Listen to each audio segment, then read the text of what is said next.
So, good evening and welcome to Daily News Simplified. In today's edition, dated 16th of October 2024, we are going to discuss the following articles with respect to your civil services examination. The main articles that we will be dealing with will be with respect to the Nobel Prize that has been recently announced with respect to the economics, and then an interesting article which has featured on food security in India. Why? Because 16th of October is also celebrated as World Food Day. When it comes to the prelim section, we will be dealing with three articles. First being with respect to the Election Commission of India. Second is with respect to the bone ossification test. And third will be with respect to THAAD. So stay tuned for the updates. So the first article that we are dealing with is with respect to a very interesting book. The name of this book is Why Nations Fail, and it was released in 2012, and it dealt with the issue in which these following economists led by MIT professors had discussed that what are the components that make a successful nation and why certain nations fail and certain nations prosper, right? So the context is recent Nobel Prize in economics, right? What is the syllabus mapping with respect to this news? This syllabus mapping with respect to this news can be traced to your GS paper 2, that is important aspect of governance, various institutions and other measures. When we will be moving ahead in the lecture, you will understand why we have located this lecture with respect to institutional integrity and performance of institutions in India. In the past, for example, in 2020, there have been direct questions with respect to institutional quality is a driver for economic performance. In this context, suggests reforms in civil service for strengthening our democracy.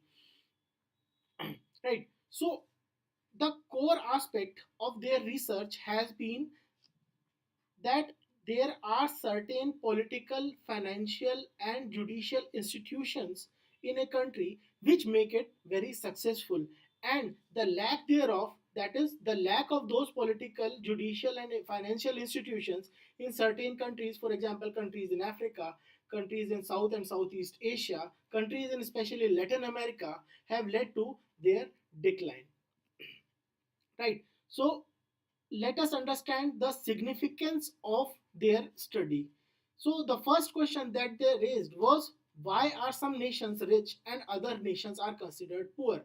So, for example, they highlighted that the richest 20% of the world countries are, as of now, 30 times more richer than the poorest 20% of the countries. For example, richest countries of the world would constitute countries from Europe, countries from North America, certain countries from South and East Asia, right? So these countries constitute 20 more than 30 times they are richer than the poorest 20% countries. So they traced the importance of success of these countries, right, to the role of various kind of institutions. They divided those institutions in two parts, that let us say in these developed countries who have been performing very well, they call those institutions which have been the reason for their successful performance as inclusive institutions. What is the meaning of inclusive institutions? The meaning is that these institutions have made all the sections substrata of the society inclusive, and they have taken all the factions of the society together so that every section of the society could prosper. However, in countries such as sub-Saharan African countries, these institutions have been extractive institutions. That means these institutions have been led by a certain political group, certain hereditary groups, right? So these kind of groups which have been extractive in nature, which have led to the success of, let us say, one tribe or one kind of particular social group, and have excluded all the other social groups from the story of their development. Furthermore, they have focused on importance of political centralization. Now this might sound contrary to you, but as of now they have suggested in their study that in the initial years of development of political institutions, that is inclusive institutions, we need political centralization. That is, we need to first have a strong inclusive institution, and it is to be centralized. That means that it is to be guided by the top leader or the top leadership of the country, right? And there has to be centralization, and the same rules have to be followed for the institution at all levels of the governance. Furthermore, they have suggested in their book that foreign aid is not a solution to a successful country. If you want to develop a country into a from a developing country to a developed country, that cannot be done at the behest of foreign aid. And similarly, they have suggested that inclusive institutions, that is the good kind of institutions which lead to success of the nations, are very fragile in nature. So they have to be protected. They have to be protected with the help of top leadership. For example, when Lee Kuan Yew, when Lee Kuan Yew was developing Singapore, he established various political and administrative institutions, and those institutions had to suffer backlash from the various factions of the societies from the Singapore itself, right? So they had to be protected and nurtured at the various initial steps, and then when they got strengthened, they also developed the countries in return.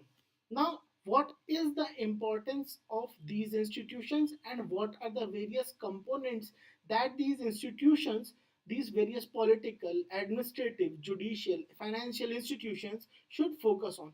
First, we understand the type that they have discussed. So, they have dwelled upon various political institutions. Various political institutions could be, for example, Prime Minister office.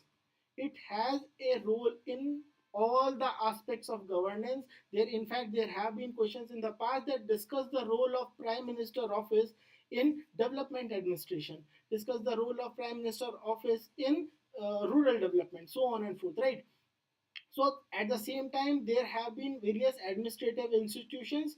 There have been certain institutions which have been a legacy part of the British Empire. That is, from, for example, Indian Civil Service, which was later transformed into Indian Administrative Services. And then later on, when we focused and tried, we also developed various developmental institutions. For example, the Office of Chief Development Officer in the district, right? So various political institutions are needed, various administrative institutions, various financial or economic institutions are needed to keep a tab or checks and balances on the activities of the financial markets as well. Second, as per the studies, is there is a need of sound, robust democratic setup. People need to have faith in the democratic setup of the country, and they suggest that the precursor of success of a nation is based on a sound, robust, pluralistic democratic setup. Then they suggest that we need transparent laws, and along with transparent laws, we need proper implementation of those laws. Next, they suggest that countries who have focused on ease of doing business, obviously this term was not in fashion back then, but yes, the gist remains the same, that the countries which focused on ease of doing business succeeded heavily with the help of trade, and they were able to develop themselves. Next, they suggest that the role of institution is to ensure rule of law and ensure property rights, right? Obviously they are coming from liberal institutionalist approach, and they would always suggest that property rights are akin to fundamental rights. Right to property is a part of personality of an individual, which helps the individual to work hard and prosper, right? And why do we need strong judicial system? Yes, because of there is a need of enforcement of contracts. So, strong judicial system, what would it do? It would ensure that contracts are enforced rightly and in a timely manner, and so that these institutions work flawlessly and seamlessly. Right. So, moving on, we will discuss what can be done in India to further improve the administrative institutions or various institutions in India. So as of now, we have read that the institutions are needed. We establish the premise that we need various institutions. Those institutions need to be robust, right? So that a nation, a nation like ours can succeed. So, as of now in India, what can be the suggestive measures that can be given to establish those robust institutions and to further improve those robust institutions? So, the first suggestion or recommendation is to establish inclusive institutions. It is not only required to establish the institutions, but it is furthermore required that those institutions need to be very inclusive in nature. How can that inclusiveness can be ensured?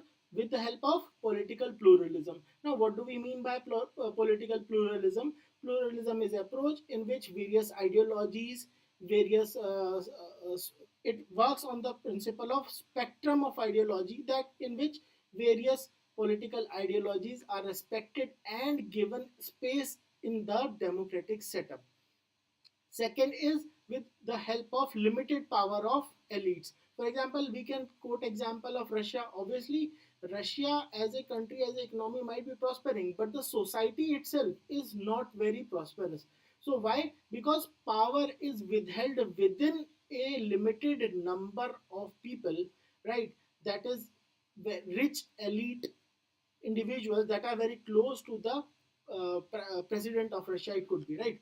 Then we need to focus on citizen centric administration. That is, administration has to serve the needs of the individuals, not the needs of the elite factions of the society. Next recommendation that can be given is strengthening rule of law.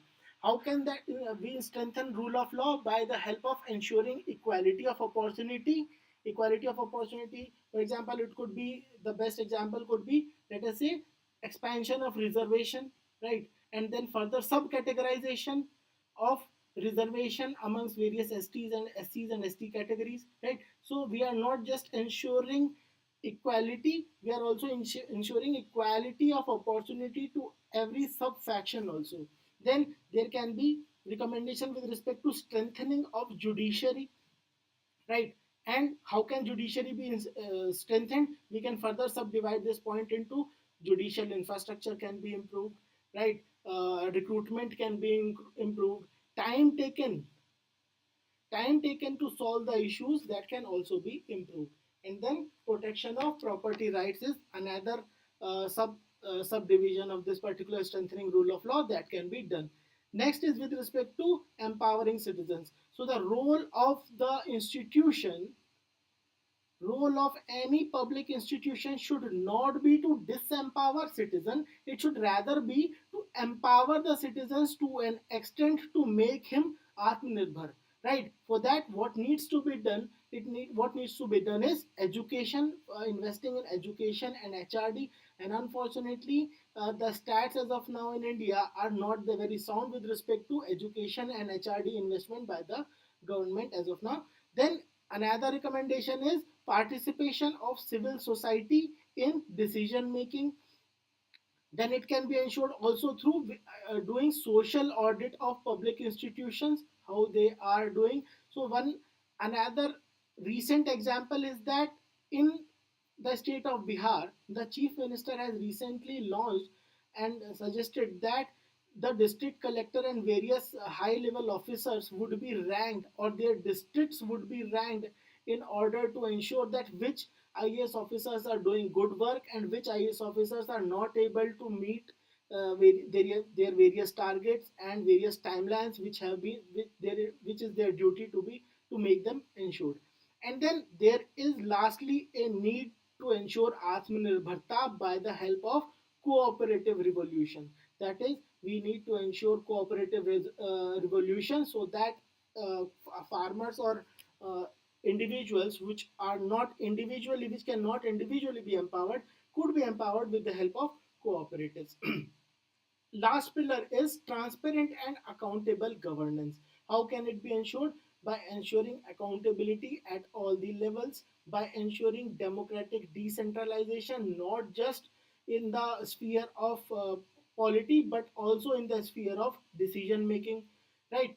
Another recommendation that can be given is that we need to ensure checks and balances. A system of checks and balances can be ensured to prevent democratic backsliding. Now, what is the concept of democratic backsliding? Is that democracy is not just about game of numbers, that you go and vote, right? You go and vote and select a government. You need to check the keep the government in check for the next 5 years. Otherwise, democratic backsliding occurs, right? So there needs to be a principle of checks and balances between executive and legislature and judiciary, so that there is no democratic backsliding. And lastly, we need to check extractive institutions, all these public institutions which are not able to work in the spirit of development of those institutions. In order to ensure good governance, they need to be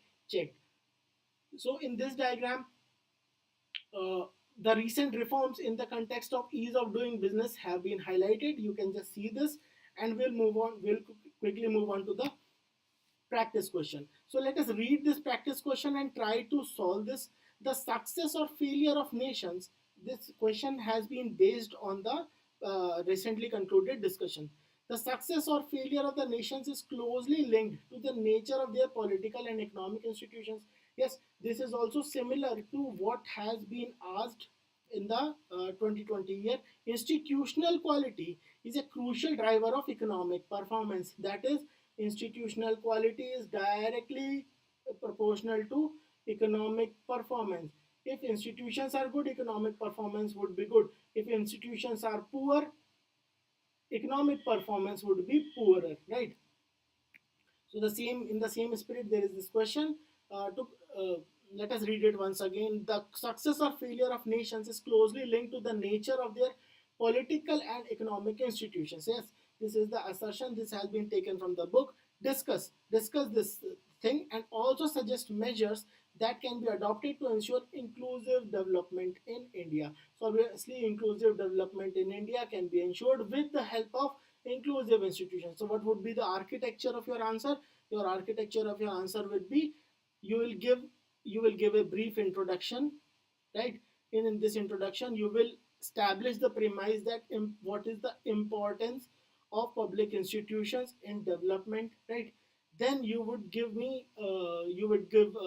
examples or points in order to make sure that how political and economic development of a nation is directly linked with the institutions, right? You'll give the importance of institution with the help of examples, the success and failure of all the various public institutions in India, and lastly, you will suggest measures. So you will suggest which measures to improve the functioning of public institutions in India. You'll pick up a couple of public institutions in India.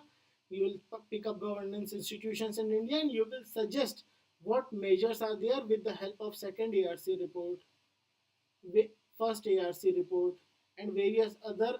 Let us say it could be NCRWC, right? So quoting examples, quoting evidences from these reports, various books and publications, right? So you will give me recommendations, and that is how you will be concluding this answer.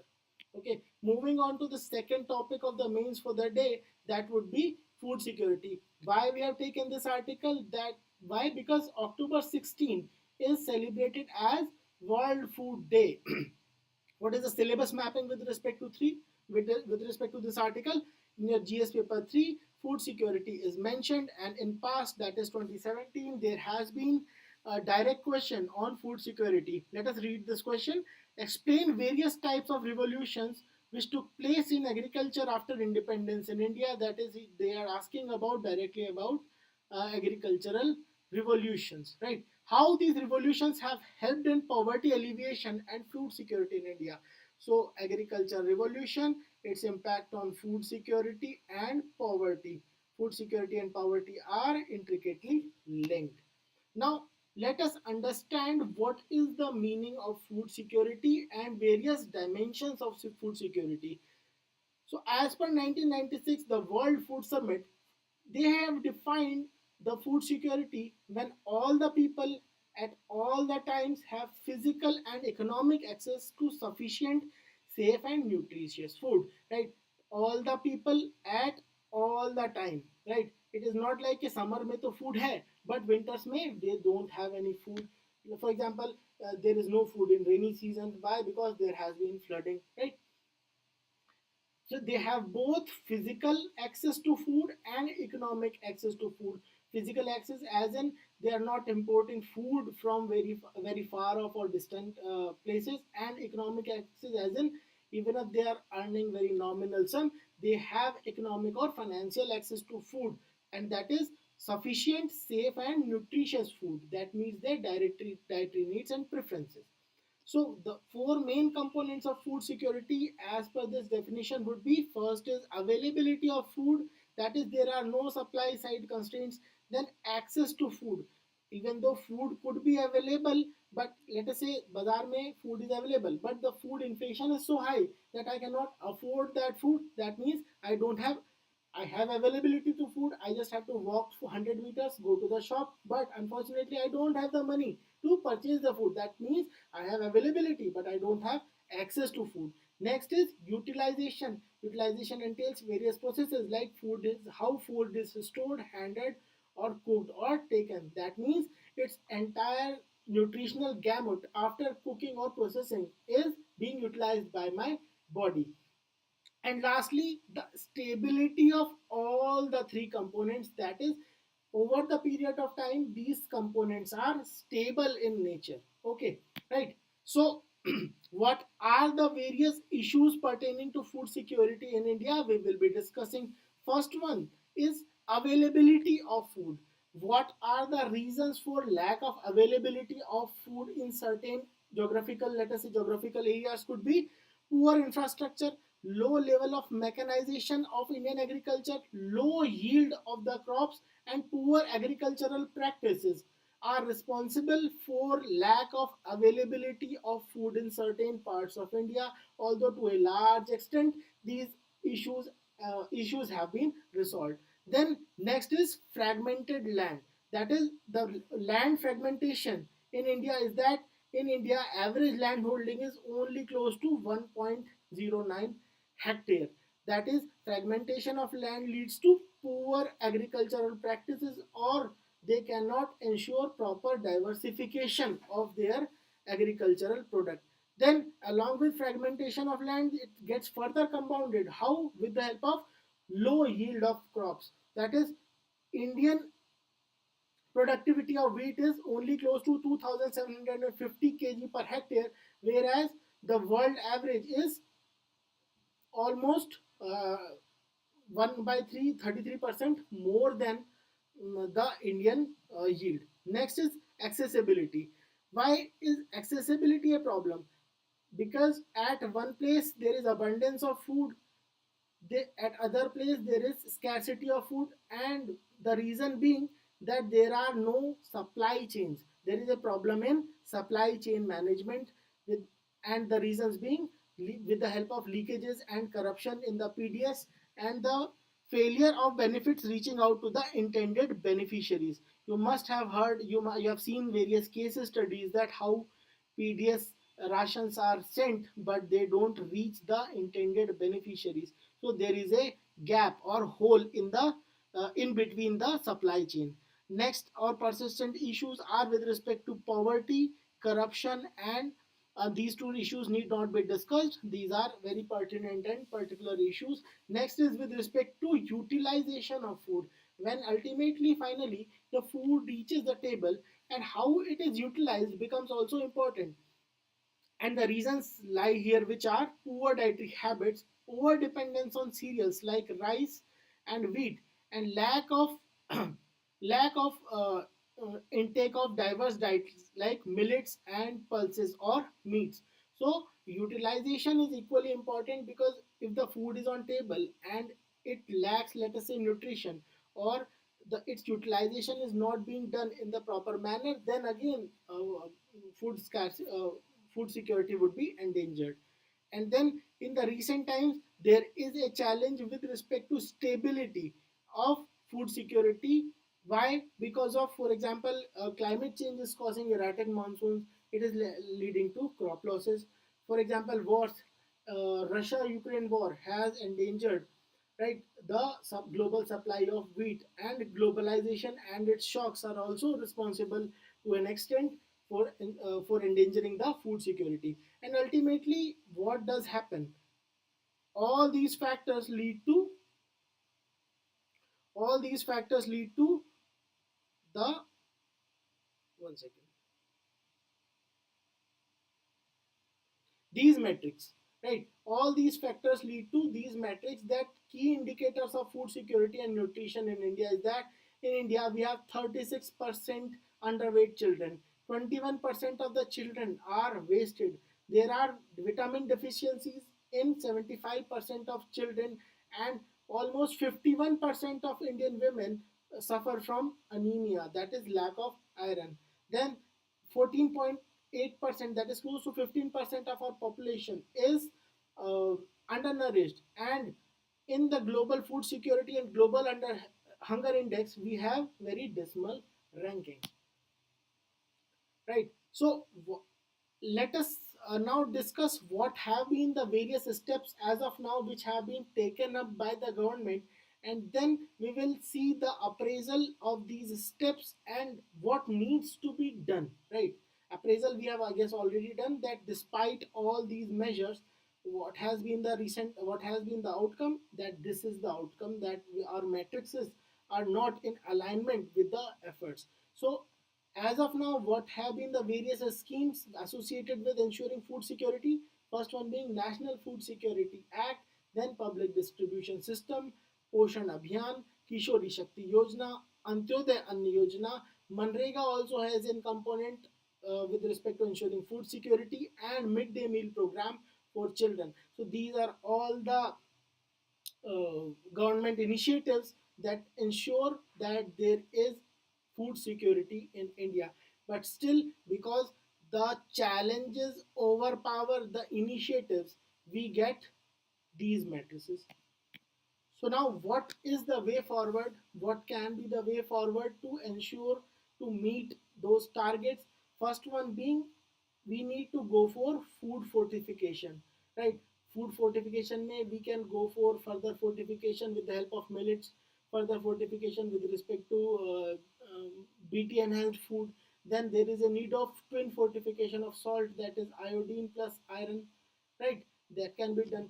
Then public administration overhaul, again these two topics are connected. How? That these two topics both discuss that there is a need of public administration or public institutional overhaul with respect, with the help of engaging the community in the framing of policies and implementation of those policies. Next is infrastructure investment needs to be there in integrated child development scheme, and Anganwadi coverage penetration needs to be increased, as well as facilities needs to be increased, right? If at all there are various inefficiencies and gaps, they have to be plugged with the help of public awareness and ensuring community solutions. Next is, there is a need of promoting low cost options, promoting more nutritious food with the help of awareness campaigns, right? Then we need to promote we need to ensure that micronutrient deficiencies in various vulnerable groups, for example tribals, right, they need to be curbed so that we ensure food security. Then there is that we need a targeted nutritional program to ensure quality and impact enhancement of the food.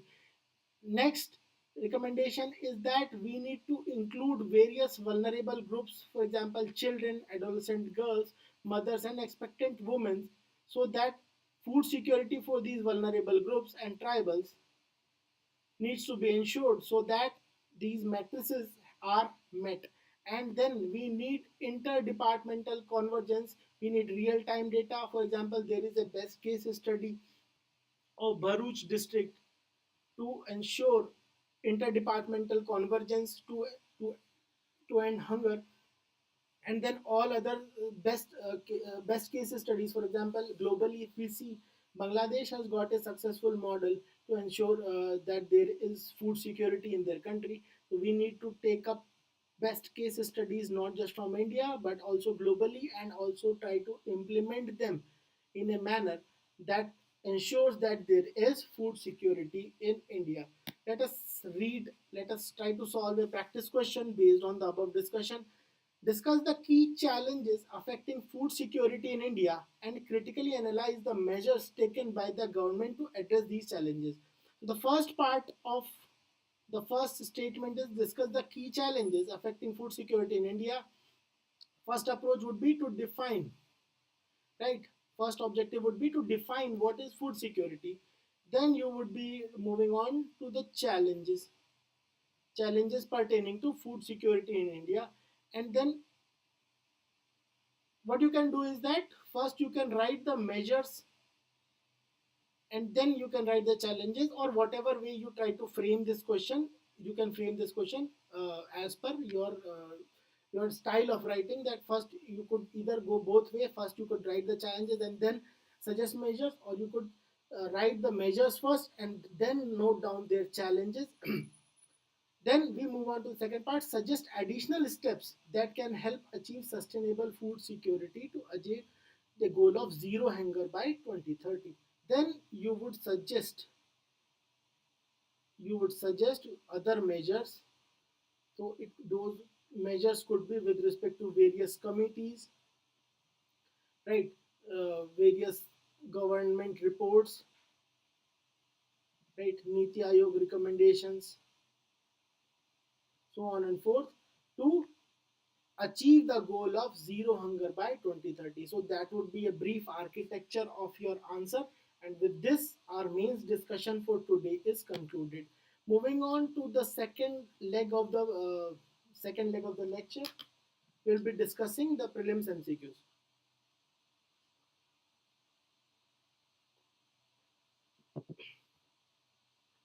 So the first article that we would be dealing with will be with respect to Election Commission of India. So now, what is the context of this particular news? This news appeared on page first of today's The Hindu newspaper, in which it was said that Maharashtra and Jharkhand are going to hold polls in the November. That means Chief Election Commissioner has announced the schedule of polls. At the same time, Chief Election Commissioner also slammed exit polls, which create trends on various TV channels which are not incommensurate with the ground results, and they create a kind of panic and anxiety not just in the minds of citizens, but also they also create an impact on the financial markets of India, thus causing financial security challenges.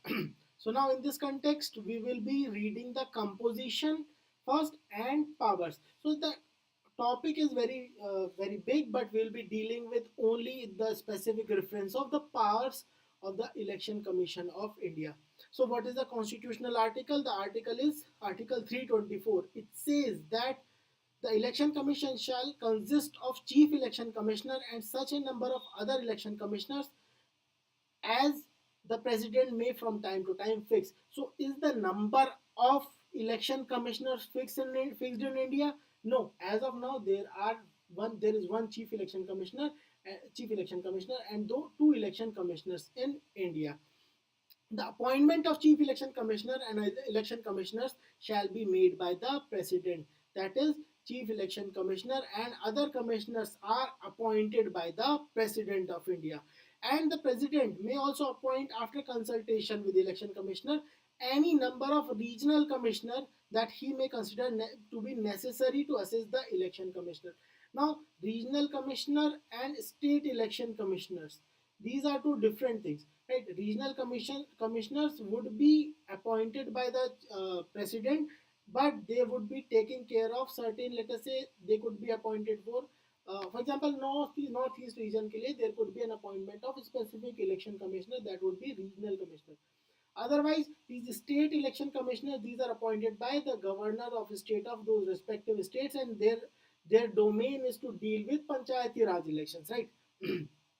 Next is the conditions of service and tenure shall of these commissioners and other regional commissioners shall be obviously determined by the president. Now, what are the various powers and functions of election commissioner of India, right? So the first and most important power and function with respect to election commissioner of India is to determine the territorial areas and electoral constituencies through the with the help of Delimitation Commission Act of Parliament. And as of now, recently there was question in UPSC preliminary 2024 that how many delimitation commission have been established till now. Next, second is to prepare various electoral rolls and register all eligible voters of the country that are eligible to vote in the upcoming assembly or general elections. So just before the elections, you might have seen various campaigns run by the election commission to go and register themselves. They appeal the young voters to go and register themselves with the election commission. Next is to notify the dates and schedules of various elections and scrutinize nomination papers. Next, to grant recognition to any political party. This is to be kept in mind that who gives the recognition to various political parties and then who allocates electoral symbols to them. That is, Election Commission of India does this task. Next is with respect to settling of disputes. It also acts as a court for settling disputes relating to grant of recognition of political parties and allotment of electoral symbols to them. Next, to appoint officers for inquiring disputes related to electoral arrangement.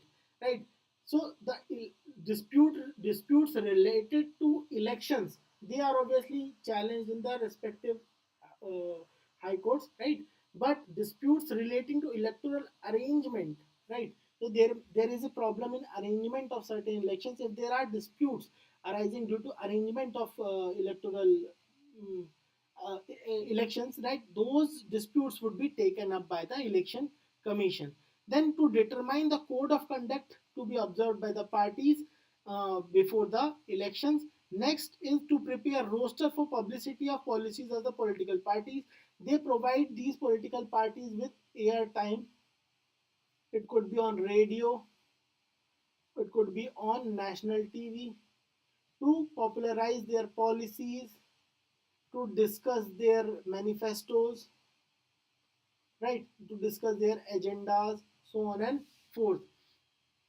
To advise, next is to advise the president on matters relating to disqualification of members of parliament. The 10th power is to advise the governor on matters related to disqualification. These are both similar. First one being on the union level, next one being on the assembly level, to advise the governor of a state on matters relating to disqualification of members of the state legislature. So yes, this is also a power. Next is to cancel polls in the event of booth rigging, capturing. If there is a violence, they have the power to cancel the polls. Next is to request the president for any staff that could be needed for the successful conduct of elections. It could be the state machinery, it could be the central security forces, so on and forth.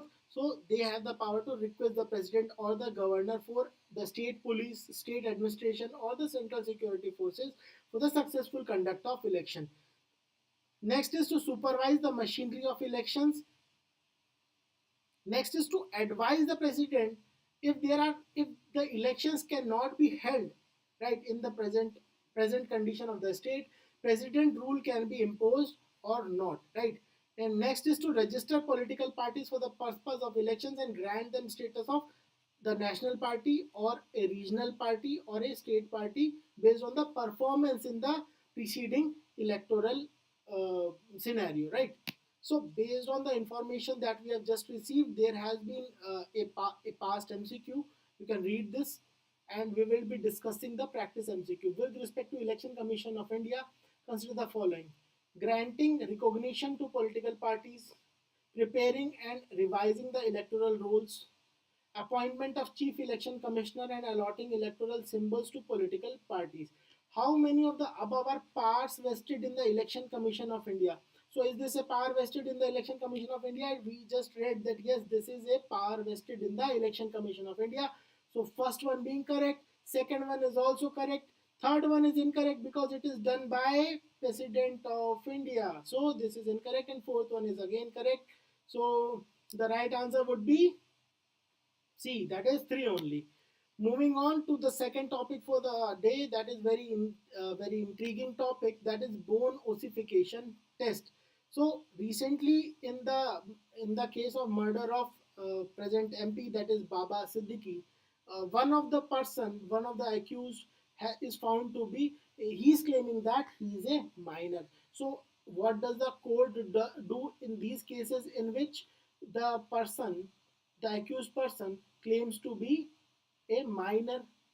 So if the claims are proved, that person who is accused would be treated under the Juvenile Justice Act, and he will majorly, there are drastic reductions in the sentencing when it comes to normal sentencing and sentencing under the Juvenile Justice Act. So to ensure that the age that the person is claiming is almost similar to the age which is the actual age, right? So the High Court has suggested that they should go for the bone ossification test of the accused. So now what is the meaning of bone ossification?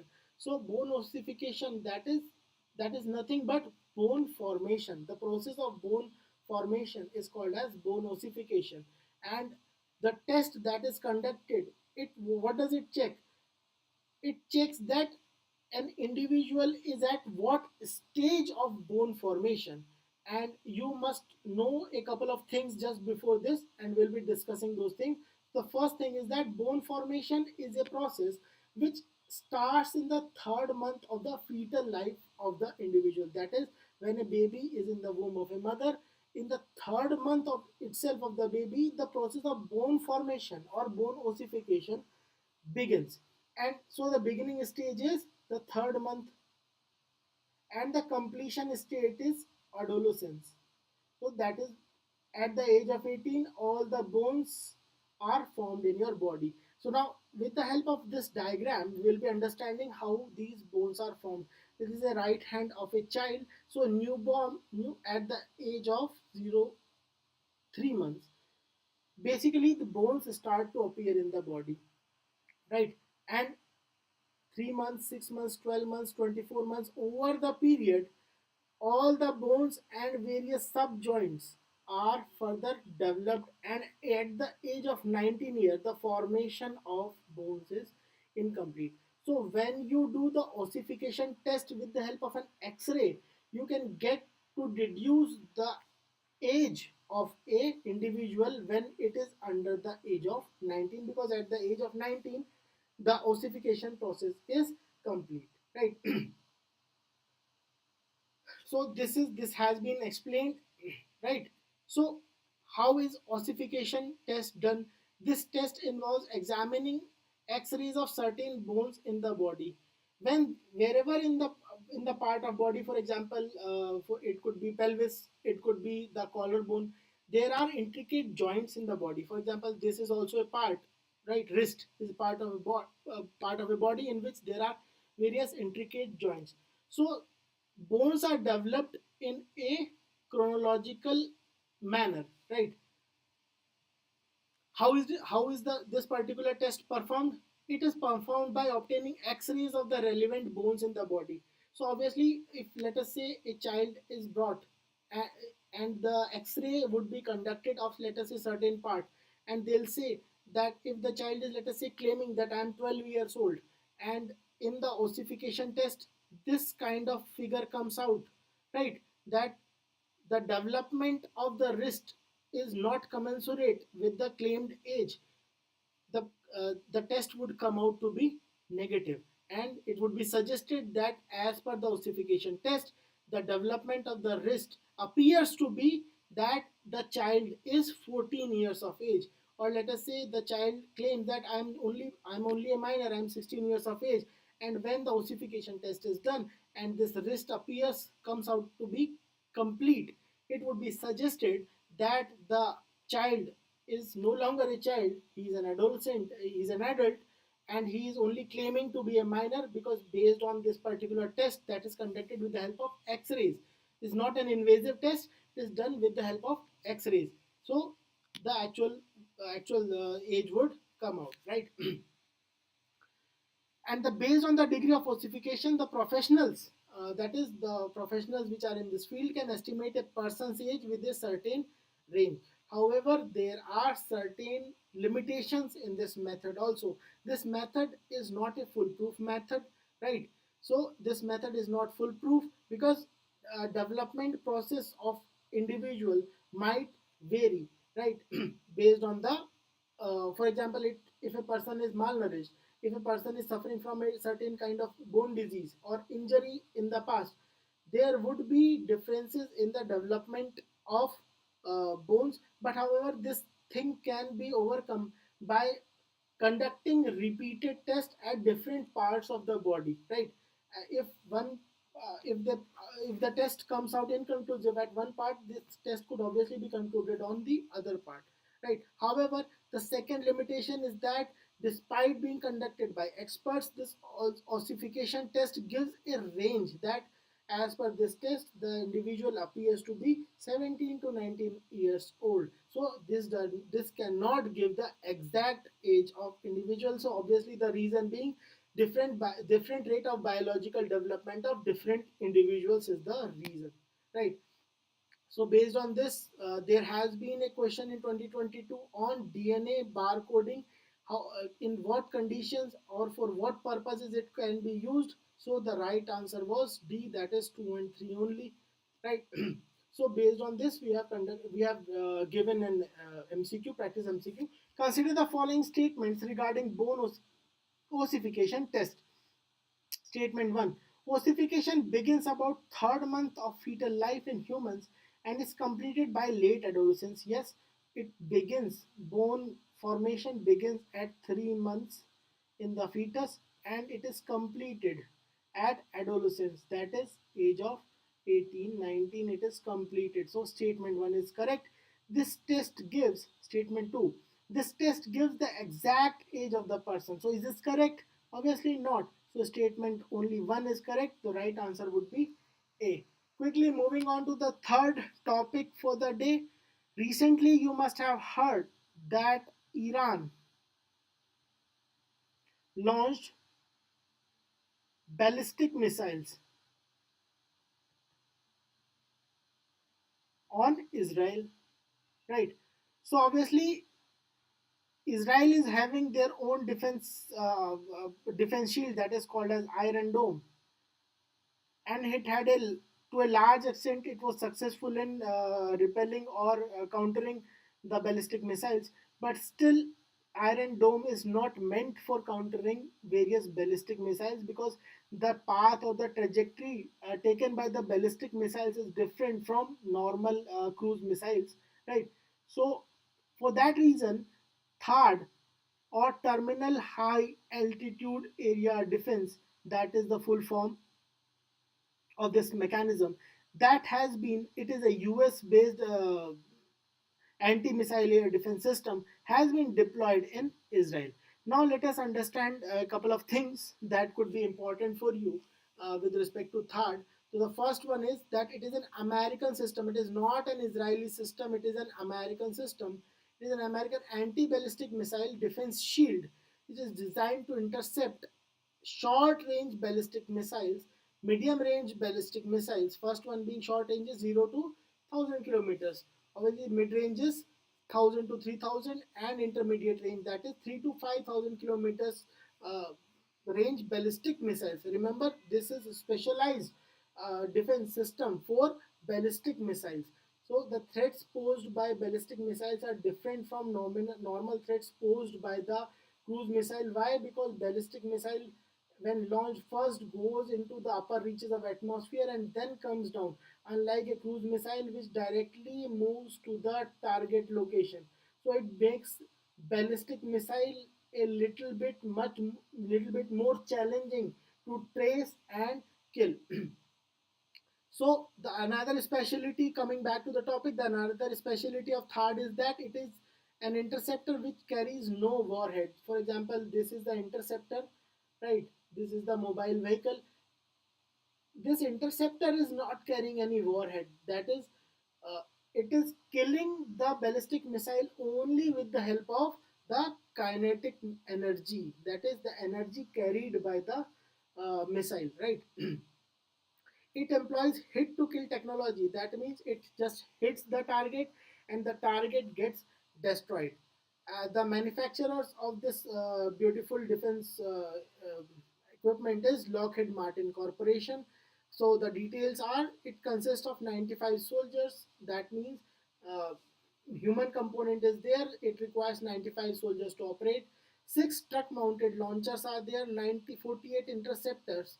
That means 8 interceptors per launcher. That is, for example, this is one launcher. This would be carrying 8 interceptors, and hopefully if your stars are bright, everyone would hit a ballistic missile, and one interceptor could kill 8 ballistic missiles, right? A radar surveillance mechanism and a tactical fire component. We'll be understanding all these components, right, with the help of this map. So this is the third launcher. That means the truck or mobile vehicle that is carrying the missiles, right? So this particular, for example, let us say this missile, this ballistic missile is launched by Iran, for example, right? So this missile is launched, and sensing this is the third radar. First thing that would be activated would be the radar component. It would be tracking the atmosphere, and it would be conducting a threat search, right? So based on the threat search, this particular interceptor would be launched from the mobile unit, right? And then it would meet the, when it is re-entering, the ballistic missile is re-entering the atmosphere, it would just hit it and destroy the missile. The other two components, first two components have been done. Interceptor is this, launch vehicle is this, radar is this, right? And this is fire control, TFCC, or the fire control unit. This, why is fire control unit required? Because again, there are various mobile launchers located at different places. So they need close coordination, that which mobile launcher would be the best one to kill a particular ballistic missile, because the enemy state would be launching those ballistic missiles. They could be launching it from various different sites, right? So they need a close coordination, that which launcher would be best suited to kill which missile. So for that purpose, TFCC, or the fire control system, it is a command, control and communication center which targets an engagement with the incoming threat and ensures effective missile defense. Ultimately, it is like a brain, right? It is like the brain of the third system. These are like the eyes of the third system. These are like the legs, or, and this is like the punch that it throws at the enemy. So this is how the third system works, right? So there has been a direct question on third, so very less likely that direct question on this technology would be heard. So interestingly, at this particular time, if you must be remembering, there were tensions in North Korea and South Korea. So in this context, back then, why was it in news? Because US had deployed this particular defense system in the South Korea.